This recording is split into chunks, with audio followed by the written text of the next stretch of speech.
Asun, sahabat mistik bumi Nusantara.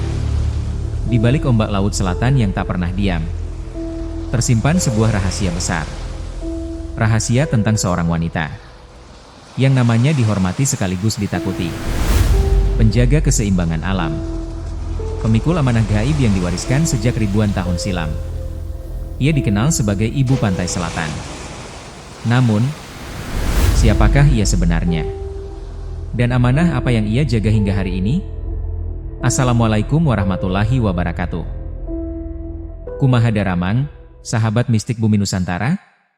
Semoga kita selalu dalam lindungan Allah, diberikan kesehatan jasmani dan rohani, serta keberkahan dalam setiap langkah. Sebelum kita memulai perjalanan menelusuri sejarah dan legenda Pantai Selatan, mari kita panjatkan doa bersama.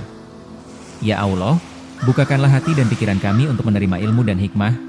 Jauhkanlah kami dari segala hal yang tidak baik, dan limpahkanlah keselamatan bagi kami, keluarga, dan semua yang mendengarkan cerita ini. Amin. Hari ini, kita akan menelusuri sejarah Pantai Selatan, sebuah wilayah yang syarat dengan legenda, misteri, dan kearifan lokal yang telah diwariskan dari generasi ke generasi.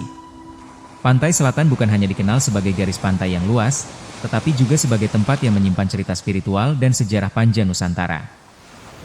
Di sanalah muncul sosok legendaris, Ibu Ratu Kidul, atau yang dikenal sebagai Ibu Pantai Selatan, seorang wanita penuh wibawa yang bukan hanya memiliki kekuatan gaib, tetapi juga keteguhan hati dan kebijaksanaan luar biasa. Dalam tradisi dan kisah yang berkembang, Ibu Ratu Kidul dipercaya sebagai penjaga laut, murid Nabi Khidir alaihissalam, dan penerima amanah untuk menjaga aset-aset Nabi Sulaiman alaihissalam. Ia bukan sekadar penguasa laut, tetapi sosok yang mengemban tanggung jawab spiritual besar, menjaga rahasia, harta, dan ilmu gaib yang penuh berkah. Sosoknya digambarkan penyabar, penyayang kepada semua makhluk, dan teguh dalam menghadapi ujian batin yang berat. Dari beliau, kita belajar bahwa kekuatan sejati lahir dari ketulusan hati, kesabaran, dan kemampuan untuk tetap berbuat baik tanpa pamrih. Sejarah Pantai Selatan juga tersambung dengan nilai-nilai moral dan spiritual yang lebih luas.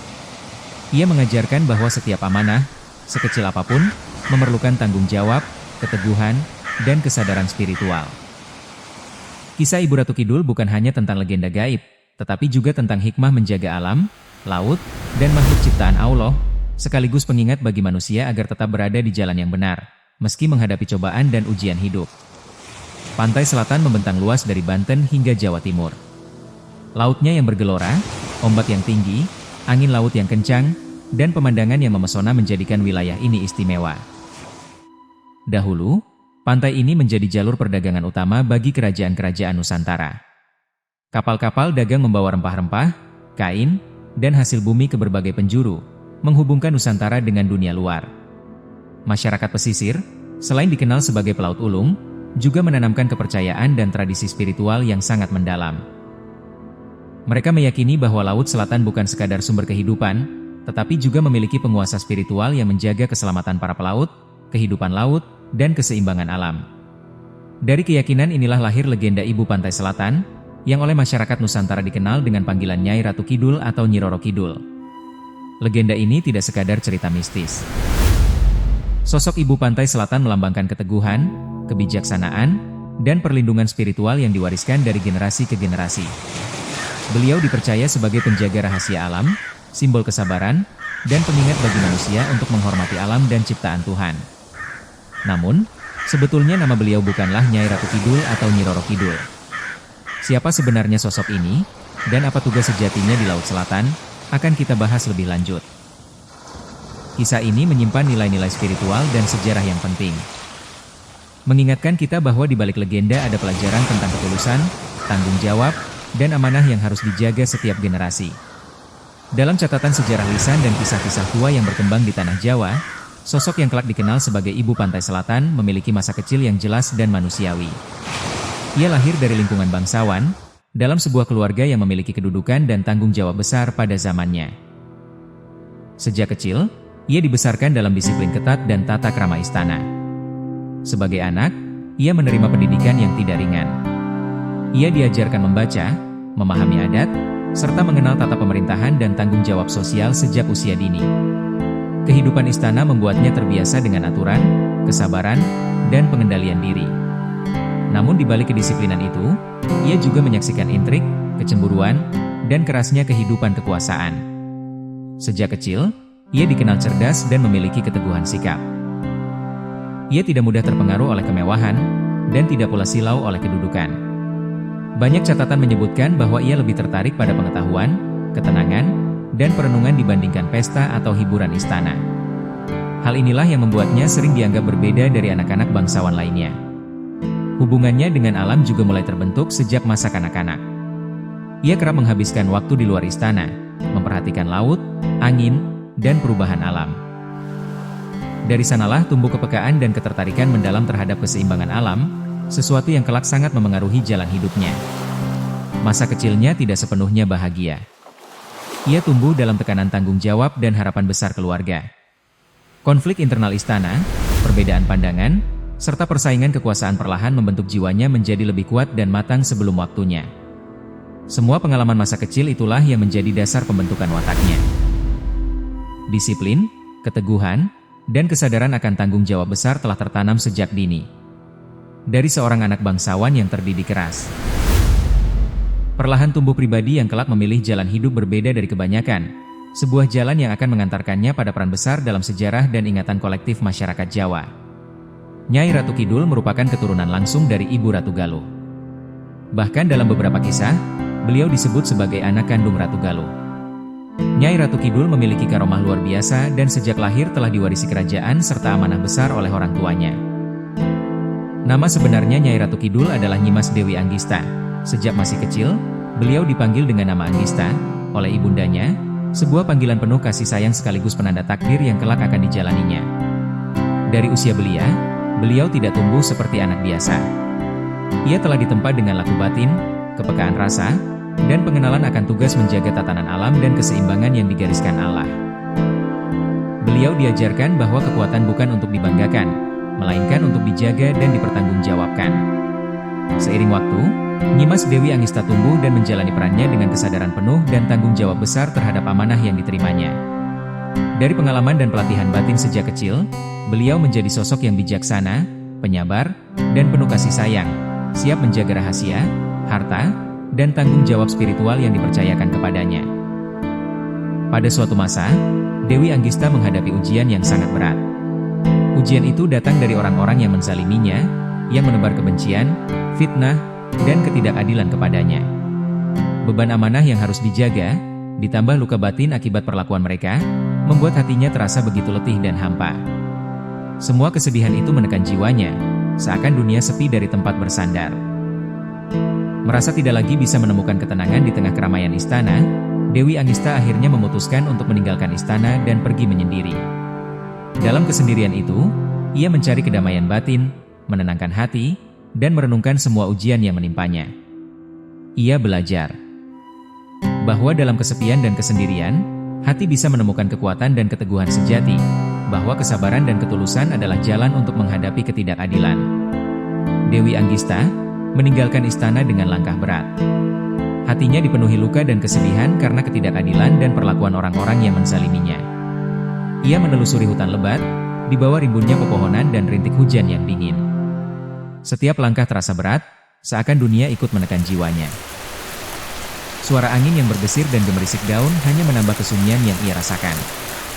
Semakin jauh ia berjalan, rasa lelah dan sedih mulai menghimpit. Tangisnya yang tertahan akhirnya pecah di antara rintik hujan. Air mata bercampur dengan butiran hujan, membasahi wajahnya yang pucat. Tubuhnya semakin lemah, langkahnya goyah, hingga akhirnya ia pingsan di atas tanah basah. Ketika Dewi Anggista terbaring tak berdaya, muncullah sosok seorang nenek tua dari balik semak-semak, seorang wanita sederhana dengan wajah teduh penuh kelembutan. Ia mendekat dan menggendong Dewi Anggista ke sebuah gubuk kecil di pinggir hutan, tempat yang lebih aman dan nyaman untuk beristirahat.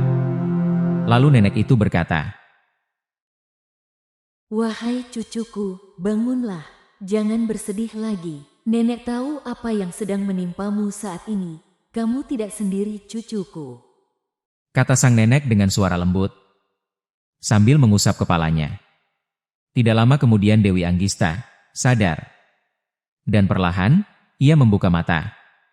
Matanya sembab dan jiwanya penuh kesedihan. Dewi berkata,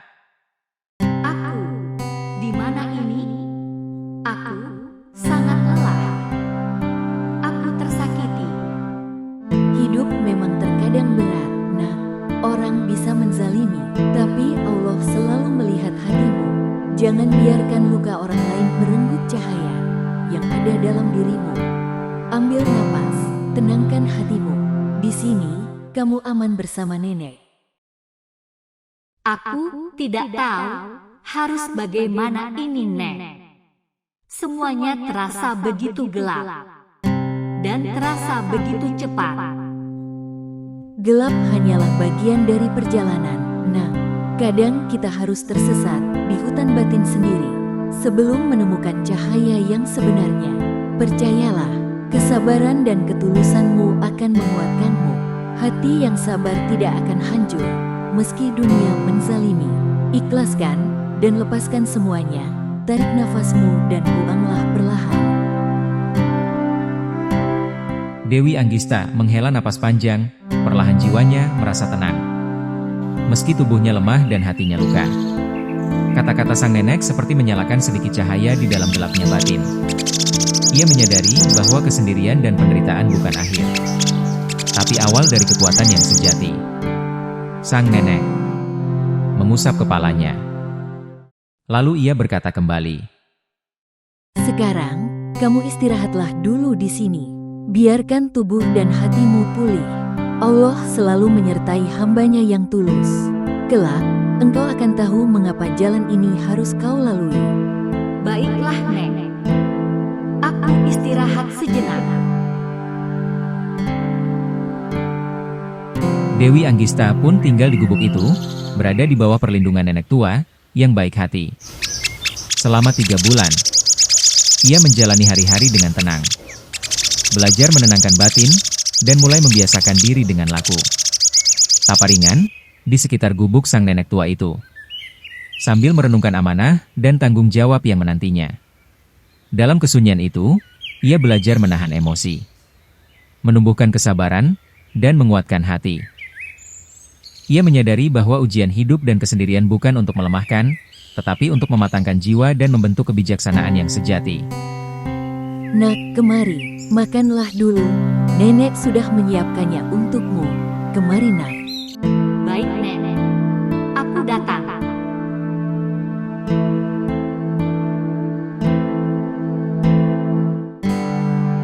Wah, ini makanan kesukaanku. Nenek hebat. Bisa tahu. Ayo makanlah, Nak, dan habiskan. Dan di sebelah minumanmu, itu nenek buatkan jamu. Dari rempah-rempah, agar tubuh selalu sehat. Iya, Nek. Terima kasih. Lalu ia memakan makanan yang dihidangkan oleh sang nenek. Dewi Anggista. Setelah selesai makan, ia meminum jamu buatan nenek tua yang baik hati itu. Badannya terasakan hangat dan hilang rasa sakitnya. Tentunya ia pulih kembali kesehatannya. Tiap hari ia meminum jamu buatan nenek tua itu. Setelah 3 bulan, tubuh dan hatinya mulai pulih, keteguhan batin semakin kuat, dan ia merasa siap untuk melanjutkan perjalanan spiritualnya. Dengan hati penuh rasa syukur, Dewi Anggista memohon izin kepada nenek tua untuk melanjutkan tirakatnya lebih jauh di hutan gunung-gunung Jawa Barat. Dewi Anggista berkata, Terima kasih, Nenek, atas segala kebaikan dan bimbinganmu. Tapi, aku harus melanjutkan perjalanan ini. Dan aku tidak akan melupakan semua yang telah Engkau berikan dan ajarkan kepadaku. Semoga Allah membalas kebaikanmu, Nenek. Tidak perlu berterima kasih. Sudah kewajibanku membantumu, anakku. Pergilah dengan hati yang tenang. Nah, ingatlah selalu, Allah tidak tidur. Allah tidak diam dan Allah akan selalu menyertai setiap niat, langkah hambanya yang tulus. Jagalah dirimu, dan jadilah hamba yang kuat, sabar, dan penuh kasih sayang. Baik, Nenek. Akan aku ingat selalu ucapan Nenek. Tentunya, kebaikanmu kepadaku.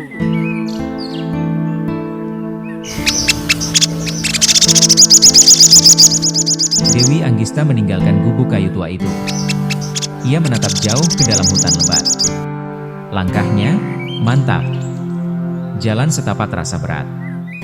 Tirakat yang akan ia jalani bukan hanya menenangkan tubuh, tapi menata batin, menyiapkan diri menghadapi amanah besar yang menanti.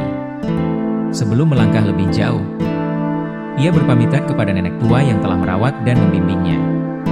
Dengan doa di hati, Dewi Anggista menapaki hutan Jawa Barat, di mana pepohonan menjulang tinggi, dan suara alam menjadi satu-satunya teman. Ia berjalan dan menyendiri, menenangkan jiwa, dan meresapi setiap hembusan angin. Tiba-tiba, dari balik semak, muncul harimau lodaya, penguasa hutan, dengan tatapan tajam kepada sang Dewi Anggista. Namun penuh wibawa. Dewi Anggista berhenti melangkah. Jantungnya berdegup kencang. Harimau itu menatapnya dalam diam. Dewi Anggista, tenang namun waspada.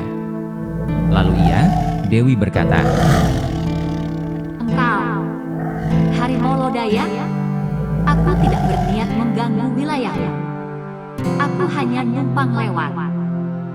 Tuan Putri, aku tahu siapa dirimu dan tujuanmu. Kau mencari tempat tirakatmu. Aku akan mengantarmu ke sana. Tapi kau harus tetap kuat, tabah, dan hati-hati. Dewi mengangguk, hatinya tergerak oleh keteguhan dan ketulusan sang harimau. Bersama harimau lodaya, ia menapaki jalan setapak yang sebelumnya tak berani ia lalui sendiri. Pepohonan yang gelap kini terasa seperti pelindung, dan suara alam menjadi musik yang menenangkan jiwa. Dewi Anggista berkata, Terima kasih sebelumnya harimau lodaya. Sejujurnya, aku takut tersesat di hutan ini. Tuan Putri, kekuatan sejati bukan dari menghindar, tapi dari keberanian menghadapi yang tak dikenal. Ikuti aku, dan hatimu akan menemukan kedamaian. Mereka berjalan bersama, melintasi sungai kecil, jalan terjal, dan pepohonan rimbun. Harimau lodaya menjaga langkah Dewi Anggista dari segala bahaya. Akhirnya, mereka tiba di sebuah tempat sepi, jauh dari manusia, tempat di mana cahaya rembulan menembus celah dedaunan. Harimau lodaya berkata kembali, Inilah tempat tirakatmu, Tuan Putri. Di sini kau bisa menyendiri, menenangkan batin, dan menata jiwa. Ingat, jangan biarkan kesepian melemahkanmu, tapi biarkan ia menguatkanmu, Tuan Putri. Terima kasih, lodaya. Kamu sudah mengantarkanku ke tempat tirakatku ini. Tentunya, aku akan menjaga hati dan kesabaranku di tempat ini. Semoga Allah membalas kebaikanmu, lodaya. Itu sudah menjadi tugasku, Tuan Putri, menjaga dan melindungimu. Nanti aku akan kembali lagi, melihatmu, Tuan Putri. Harimau lodaya menatapnya sekali lagi, kemudian perlahan menghilang di balik pepohonan. Dewi Anggista berdiri di tengah heningnya hutan, merasakan energi baru mengalir dalam dirinya. Tirakatnya dimulai, bukan hanya sebagai ujian fisik, tetapi perjalanan batin yang akan membawanya lebih dekat kepada Allah. Mempersiapkan hati dan jiwa untuk amanah besar yang menanti di kemudian hari. Di tempat sunyi itulah Dewi Anggista menjalani tapa yang berat dan panjang. Ia duduk bersila di atas tanah hutan, menegakkan punggung, menenangkan napas, dan mengosongkan pikirannya dari segala hiruk-pikuk dunia. Perlahan, ia melepaskan rasa takut, lelah, dan kegelisahan yang tersimpan di dalam hatinya. Menyerahkannya sepenuhnya kepada Allah. Dalam keheningan malam dan siang yang berganti tanpa jeda, Dewi Anggista memulai laku batinnya dengan penuh khusyuk. Bibirnya bergetar lirih mengucap kalimat suci kembali. Bismillahirrohmanirrohim. Iyyaka na'budu wa iyyaka nasta'in. Membuka setiap doa dan niat dengan menyebut nama Allah, yang Maha Pengasih dan Maha Penyayang. Setelah itu, hatinya tenggelam dalam zikir yang tak terputus. Dalam setiap hembusan napas, ia melantunkan kalimat suci. La ilaha illallah. La ilaha illallah. Bukan sekadar di lisan, tetapi tertanam dalam sanubari. Zikir itu mengalir seirama dengan denyut jantungnya, menyatu dengan angin, aliran sungai, dan suara hutan yang menjadi saksi kesungguhannya. Hari demi hari ia lalui tanpa tidur, menahan lapar, lelah, dan hawa nafsu. Tubuhnya diuji, namun jiwanya justru semakin kuat. Tapa ini bukan sekadar pengasingan diri, melainkan jalan penyucian hati, penguatan iman, dan pembentukan kebijaksanaan batin. Dari laku yang panjang dan berat itu, Dewi Anggista belajar menundukkan ego, menumbuhkan kesabaran, serta memperluas kasih sayang kepada seluruh makhluk ciptaan Allah. Setiap detik kesendirian menjadi cahaya, menuntunnya menuju keteguhan hati yang sejati, sebagai bekal menerima amanah besar yang kelak akan dipercayakan kepadanya. Bukanlah kebetulan, bukan pula cobaan yang muncul tanpa alasan yang jelas. Semua yang dialaminya adalah bagian dari rencana Allah untuk dirinya. Dan sebagai sarana untuk mendidik hambanya dan menyiapkan mereka menuju derajat yang lebih tinggi, derajat yang hanya bisa dicapai melalui kesabaran dan keteguhan hati. Beliau teringat firman Allah dalam Al-Quran Surah Al-Baqarah ayat 155. Dan sungguh, kami akan menguji kalian dengan sedikit ketakutan, kelaparan, kekurangan harta, jiwa, dan buah-buahan. Dan sampaikanlah kabar gembira kepada orang-orang yang sabar. Ayat ini menjadi cahaya di dalam batinnya, mengingatkan bahwa setiap kesedihan, setiap rasa lelah yang ia rasakan, memiliki makna yang lebih dalam. Setiap ujian bukan untuk menghancurkan, tetapi untuk membersihkan hati, menenangkan jiwa, dan menumbuhkan keteguhan yang sejati. Dari sini beliau memahami hakikat kesabaran, menahan diri, tetap lembut, dan menjaga hati agar tetap penuh kasih, meski lahir batin terasa lelah dan sunyi. Dalam kesunyian itu, beliau merasakan bahwa kesabaran bukan sekadar menahan emosi atau menunggu waktu berlalu. Kesabaran adalah proses menyadari kelemahan diri, mengikhlaskan setiap rasa sakit, dan tetap menjaga hati agar tetap lembut dan penuh kasih terhadap semua makhluk. Air mata menetes, bukan sebagai tanda lemah, tetapi sebagai cara jiwa membersihkan diri dari rasa sakit dan keletihan lahir dan batinnya.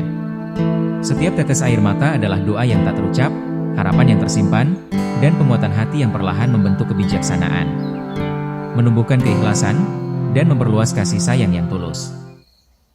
Dalam momen itu, beliau menyadari bahwa penderitaan hanyalah sarana, dan rahmat Allah adalah buah dari kesabaran yang tulus. Hati yang dibersihkan oleh ujian menjadi seluas samudra, penuh dengan pengampunan, ketenangan, dan kasih sayang tanpa batas. Di dalam sunyi itulah beliau menemukan kekuatan sejati, yang lahir bukan dari dunia semata, tetapi dari kedekatan dengan Sang Pencipta, dari keteguhan dalam ujian hebat, dan dari hati yang penuh kasih sayang bagi seluruh alam semesta. Dalam kesunyian itu, beliau bertemu dengan Nabi Khidir alaihissalam, sosok yang dikenal dalam sejarah Islam sebagai hamba Allah, yang penuh karomah tinggi dan luar biasa, hikmah, pengetahuan, dan kebijaksanaan. Pertemuan itu bukan hanya sekadar bertemu, tetapi lebih sebagai pertemuan spiritual dan pembelajaran lahir batinnya. Dan sang guru itu mengucapkan salam. Assalamualaikum warahmatullahi wabarakatuh. Waalaikumsalam. Tuan, aku hanyalah hamba yang masih belajar, yang berusaha menata batin dan menyucikan jiwa. Ingatlah firman-Nya, syai'im minal khawfi wal ju'i, wa naqsin minal amwali wal anfusi wa thamarat, wa basyirish syobirin. Artinya, setiap ujian adalah pendidikan dari Allah, bukan untuk menghancurkan, tetapi untuk membersihkan hati dan menyiapkanmu menerima amanah besar. Aku akan mewariskan ilmu Allah untukmu. Ilmu ini hanya kuwariskan kepada salik, yang tulus dan ikhlas, dan tentunya mempunyai haknya. Iya Tuan, aku siap, tapi aku takut tidak mampu menanggung ilmu dan tanggung jawab yang besar yang Tuan percayakan kepadaku nantinya. Jangan takut Salik, anakku. Ilmu sejati bukan untuk membanggakan diri, tetapi untuk menjaga amanah, menyebarkan kebaikan di muka bumi, dan melindungi makhluk ciptaan Allah. Engkau akan menerima ilmu laduni dan ilmu basiro.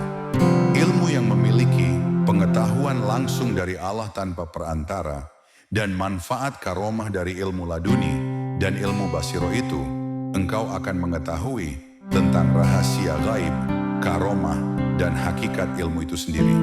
Engkau pun akan bisa melihat masa depan dan melihat 100 tahun ke belakang maupun ribuan tahun ke belakang, dan memiliki ratusan ilmu-ilmu lainnya. Ilmu ini hakmu, dan hari ini Allah telah memilihmu. Semua ini diberikan hanya kepada hamba pilihan yang tulus dan sabar. sepertimu. Allah berfirman, Ya'lamu ma fis samawati wa ma fil ardi, wallahu bikulli syai'in alim. Quran Surat Al-Hujurat ayat 18. Ilmu ini bukan sekadar pengetahuan anakku. Ia adalah cahaya agung yang datang langsung dari Allah. Dan cahaya itu yang menuntunmu, memperkuat hatimu, rasa dan jiwamu. Alhamdulillah ya Allah. Tapi bagaimana aku bisa menjaganya, Tuan? Agar aku tidak salah, bisa membawanya dan tetap tulus? Pertama, berserah diri kepada Allah. Kedua, gunakan ilmu ini untuk kebaikan, bukan untuk kepentingan diri sendiri. Ketiga, percayalah bahwa setiap langkahmu dalam menuntut ilmu dan menjaga amanah adalah ibadah. Seperti firman Allah, La yukallifullahu nafsan illa wus'aha. Engkau akan belajar bahwa ketulusan dan kesabaranmu adalah kunci memahami ilmu laduni dan ilmu basiroh. Semua ini akan menjadikanmu sosok yang penuh karomah, bijaksana maupun penuh kasih sayang, dan kuat menghadapi tempaan kehidupan. Insya Allah, Tuan. Aku akan menjaga amanah ini dengan segenap kemampuan dan ketulusan hati. Kakek itu tersenyum, menepuk pundaknya. Ingatlah, anakku, ujian dan cobaan akan selalu ada. Tapi setiap kesabaran dan ketulusanmu adalah jalan menuju cahaya. Allah selalu menyertai hambanya yang tulus. Jagalah hati, ilmu, dan amanah yang diberikan. Di tengah hutan sunyi itu, Dewi Anggista menerima ilmu laduni, basiroh, tauhid, ilmu gaib, karomah, serta kitab sakral yang diwariskan kakek itu. Dari momen itu lahirlah sosok ibu pantai selatan, bijaksana, penyabar, dan siap menjaga laut beserta aset spiritual yang dipercayakan kepadanya, bukan untuk kebanggaan diri, tetapi sebagai amanah suci dari Allah. Di hadapan kakek misterius, beliau diajarkan ilmu hakikat, pemahaman mendalam tentang tauhid, serta rahasia-rahasia ilmu gaib dan karomah yang tidak dimiliki oleh manusia biasa. Lebih dari itu, beliau juga diwariskan sebuah kitab yang sangat sakral, sebuah kitab yang hanya dimiliki oleh kakek misterius itu sendiri, yang memuat ilmu-ilmu gaib dan rahasia yang mendalam tentang alam gaib, hikmah kehidupan, dan cara mendekatkan diri kepada Allah, dan mengenal Allah itu sendiri. Selain itu, beliau pun diwariskan langsung oleh gurunya yaitu ilmu laduni dan ilmu basiroh, ilmu yang sangat langka yang tidak sembarang orang bisa memilikinya, kecuali dengan hak dan ridho Allah. Dari pertemuan itu, beliau memahami bahwa ilmu sejati bukan hanya tentang pengetahuan lahiriah, tetapi juga tentang kebijaksanaan batin, ketulusan, dan kesadaran akan hakikat Tuhan. Setiap pelajaran yang diterima, setiap rahasia yang dibukakan, menumbuhkan keteguhan hati, memperluas wawasan spiritual, dan memperdalam kasih sayangnya kepada seluruh makhluk ciptaan Allah. Pertemuan ini menjadi titik balik dalam hidupnya. Dari kesunyian, doa, dan ujian lahir batin, lahirlah kekuatan baru, ilmu yang luar biasa, dan kasih sayang yang semakin luas. Dari situ, beliau menduduki kerajaan laut, memegang amanah ilmu gaib, karomah, dan kitab sakral yang diwariskan olehnya. Bukan untuk membanggakan diri, tetapi sebagai tanggung jawab spiritual untuk meneruskan hikmah dan kebaikan bagi seluruh ciptaan Allah. Beliau menjadi sosok wanita berwibawa, yang tidak hanya menguasai laut, tetapi memiliki tanggung jawab spiritual yang besar. Beliau diberikan tugas oleh gurunya, Nabi Khidir alaihissalam, untuk menjaga lautan dan aset-aset Nabi Sulaiman alaihissalam, memastikan harta, rahasia, dan karunia langit dan bumi tetap aman. Dengan bimbingan Nabi Khidir alaihissalam, ilmu dan kebijaksanaannya bersumber dari para nabi, bukan sekadar pengalaman duniawi. Dengan amanah itu, beliau mampu menjaga laut, menjaga aset-aset Nabi Sulaiman alaihissalam, dan rahasia gaib. Sekaligus, ia memberikan perlindungan bagi masyarakat sekitar maupun manusia lainnya yang menghormati alam semesta, dan membantu menjaga yang lemah, menyantuni anak-anak yatim dan memberikan makan duafa. Semuanya itu karena ketulusan hati seorang hamba Allah yang terpilih, dan pengabdiannya hamba itu kepada Sang Pencipta, yaitu Allah. Tugas Ibu Pantai Selatan sangat mulia. Beliau menjaga keseimbangan laut dan alam sekitar, memastikan nelayan dan pelaut tetap aman saat berlayar. Beliau memberikan berkah bagi yang menghormati alam dan hidup selaras dengan ajaran Allah. Beliau menjaga rahasia dan harta-harta spiritual Nabi Sulaiman alaihissalam yang berada di lautan. Memastikan karunia yang diberikan Allah tidak disalahgunakan. Beliau mengajarkan hikmah spiritual dan moral, mengingatkan manusia akan pentingnya kesadaran rohani, keharmonisan dengan alam, dan etika dalam kehidupan sehari-hari. Ilmu yang beliau miliki dari Nabi Khidir alaihissalam membuatnya mampu membimbing manusia dengan kebijaksanaan yang mendalam, menuntun mereka pada jalan yang benar, serta menjaga keseimbangan antara umat manusia, makhluk gaib, dan alam semesta. Kisah ini mengingatkan kita bahwa menghormati alam, menjaga ilmu dan hikmah, serta keberanian dalam mempertahankan kebenaran dan kedaulatan adalah nilai yang saling terkait. Dari spiritualitas Laut Selatan hingga perjuangan nyata di daratan Nusantara, semuanya mengajarkan manusia untuk hidup bijak, berani melawan kezaliman, dan penuh tanggung jawab. Namun, perlu ditegaskan, segala hukuman yang menimpa manusia akibat kesalahan, penyimpangan, atau pemujaan yang keliru sama sekali tidak ada kaitannya dengan Ibu Ratu Pantai Selatan. Beliau bukan pemberi hukuman, melainkan sosok yang bijaksana, penyabar, dan penuh kasih, menjaga alam dan rahasia gaib dengan tanggung jawab spiritual. Setiap manusia menanggung akibat dari perbuatannya sendiri.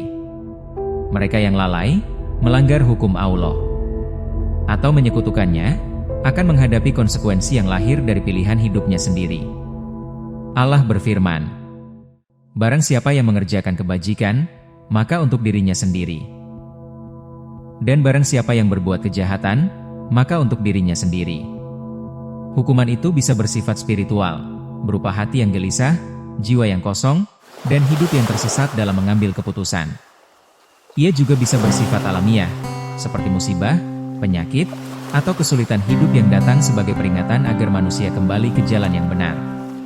Pada akhirnya, setiap perbuatan akan dimintai pertanggungjawaban, bukan hanya di dunia, tetapi juga di akhirat. Tidak ada makhluk, setinggi apapun kedudukannya, yang berhak memberi hukuman atau keselamatan selain Allah semata. Semua yang terjadi pada diri manusia merupakan hasil pilihan dan amalannya sendiri. Pesan penting dari kisah ini adalah bahwa segala keburukan yang dilakukan manusia akan kembali kepada dirinya sendiri. Oleh karena itu, jalan keselamatan hanyalah dengan menjaga iman, meluruskan niat, dan menaati hukum Allah. Menjaga hati tetap tulus, bersabar menghadapi ujian, dan mengutamakan kebaikan adalah kunci hidup yang benar. Dengan memahami hal ini, manusia belajar bahwa dunia ini bukan sekadar tempat untuk menikmati kenyamanan, tetapi juga ladang ujian dan pembelajaran.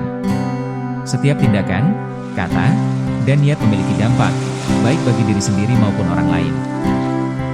Oleh karena itu, kisah Ibu Ratu Pantai Selatan mengajarkan kita bukan tentang takut pada sosok mistis, tetapi tentang menjadi manusia yang bijaksana, penyabar, dan bertanggung jawab, hidup selaras dengan alam, serta patuh kepada hukum Allah dan hukum alam. Itulah sekilas kisah singkat dari sang legenda Ibu Ratu Pantai Selatan, sosok yang baik dan bijaksana, penyabar, dan penuh kasih sayang yang menjaga Laut Selatan serta amanah gaib yang diwariskan dari para nabi. Salam budaya, salam Nusantara, salam rahayu dari mistik bumi Nusantara. Jangan lupa like, subscribe, dan bagikan agar kisah ini agar bermanfaat bagi banyak orang. Semoga hikmah dan pelajaran dari legenda ini menuntun kita untuk hidup bijak, sabar, dan bertanggung jawab. Sampurasun. Wassalamualaikum warahmatullahi wabarakatuh.